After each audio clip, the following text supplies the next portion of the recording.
आदू ताबते काय म्हणते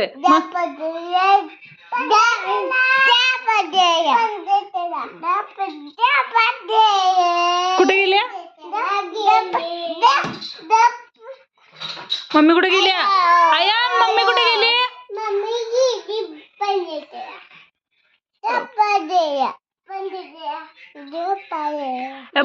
इकडे बघ बघ काय म्हणते आदू इथं बसून सांग कुठे गेली सांग मम्मी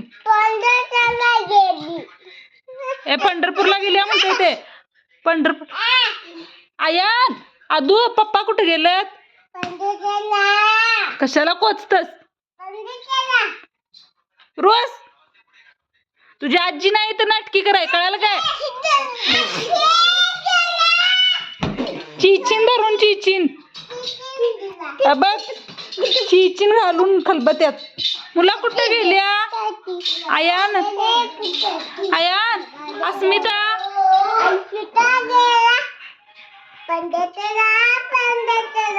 पप्पा पप्पा